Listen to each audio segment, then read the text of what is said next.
भारत के एक महामानव डॉक्टर भीमराव अंबेडकर की पुण्यतिथि है। 6 दिसंबर 1956 को भारत के संविधान निर्मात्री प्रारूप समिति के अध्यक्ष डॉक्टर भीमराव अंबेडकर ने महापरिनिर्वाण लिया था। वह एक ऐसे महापुरुष थे जिनका जन्म गुलामी के दास्ता के समय हुआ था। 14 अप्रैल 1891 को मध्य प्रदेश के महू छावनी में उनका जन्म हुआ था। वो जिस काल में उनका जन्म हुआ था उस काल में अस्पृश्यता और जातिवाद चरम सीमा पर थी। दलितों की स्थिति अत्यंत बद से बदतर थी। उन्हें मंदिरों में प्रवेश नहीं करने दिया जाता था। उन्हें यहाँ तक भी संज्ञान में आता है कि वो जब रास्ते पर चलते थे तो उन्हें बाएं के जगह पर दाहिने चलना पड़ता था। और कई जगहों पर तो ऐसा भी आता है कि वो गले में एक मटकी लेके छोटा सा चलते थे कि उनका थूक भी ज़मीन पर न जाने पावे। तो उस अस्पृश्यता को देख करके डॉक्टर अंबेडकर बहुत व्यथित थे। उन्होंने एक बीड़ा उठाया अस्पृश्यता आंदोलन का और सबसे पहले उन्होंने 1930 में कालाराम मंदिर में उन्होंने दलितों के प्रवेश का संघर्ष किया और दलितों का प्रवेश होता है। वह एक विद्वान व्यक्ति थे। उन्होंने कोलंबिया विश्वविद्यालय से डॉक्टरेट की उपाधि लिया। वह अर्थशास्त्री थे, दार्शनिक भी थे और वो संविधान और कानून के जानकार थे। वो डॉक्टर ऑफ लॉ थे। जब यह देश आज़ाद हुआ तो उन्हें 1947 में प्रथम कानून मंत्री बनाया गया, लेकिन 1931 में हिंदू कोड बिल को लेकर कुछ पंडित नेहरू जी से उनका मतभेद हो गया और उसके बाद उन्होंने इस्तीफा दे दिया। वह आज़ादी के समय जो महात्मा गांधी का आंदोलन चल रहा था, महात्मा गांधी और अंबेडकर में कुछ मतभेद जरूर रहा, लेकिन डॉक्टर अंबेडकर एक घटनाक्रम है कि एक प्रकरण को लेकर के महात्मा गांधी आमरण अनशन पर बैठ गए।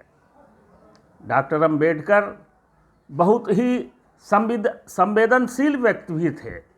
जब उनका अनशन अनवरत शुरू हुआ तो उन्होंने महात्मा गांधी के जान को बचाने का पहला कर्तव्य अपना समझा और अपने मांग से वो पीछे हटे और उन्होंने पूना फैक्ट समझौता कर लिया।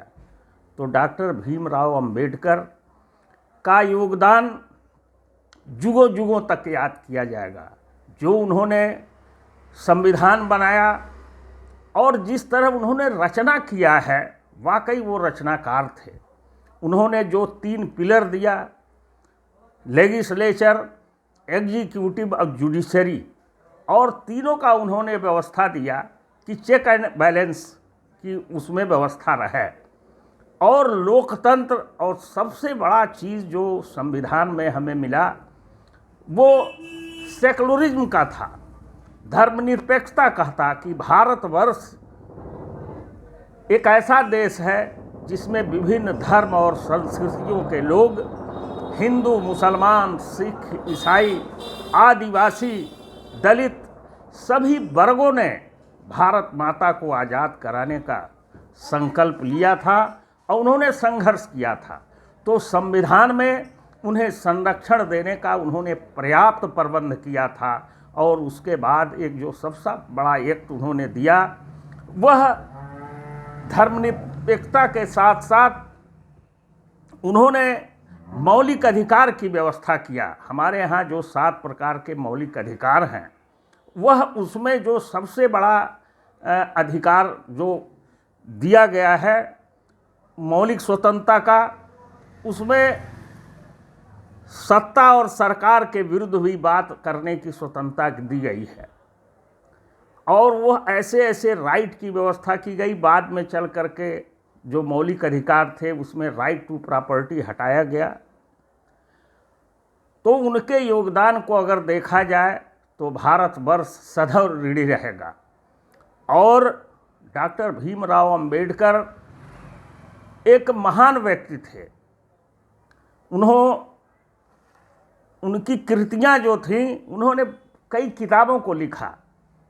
वो जैसे प्रॉब्लम ऑफ रूपी इकोनॉमिक्स से संबंधित है, और अनटचेबल उन्होंने लिखा, मार्क्स अम्बेडकर लिखा, मूक नायक उनकी पत्रिका चलती थी। उसके पूर्व उन्होंने बहिष्कृत हितकारिणी सभा का गठन किया था।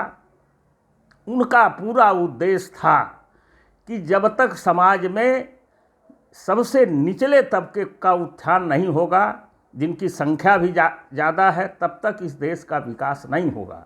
आज भी जो दलितों को नौकरियों में आरक्षण मिला हुआ है, और जो उन्हें विभिन्न विधानसभा क्षेत्रों और लोकसभाओं में आरक्षण मिला हुआ है, वो डॉक्टर भीमराव अंबेडकर की देन थी।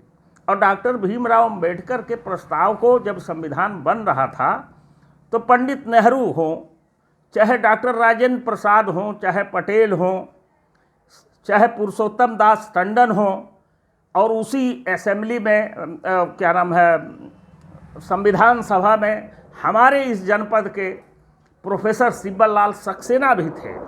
उन्होंने डॉक्टर भीमराव अंबेडकर के भावनाओं को समझते हुए दलितों को कॉन्स्टिट्यूशन में पर्याप्त जगह दिया था।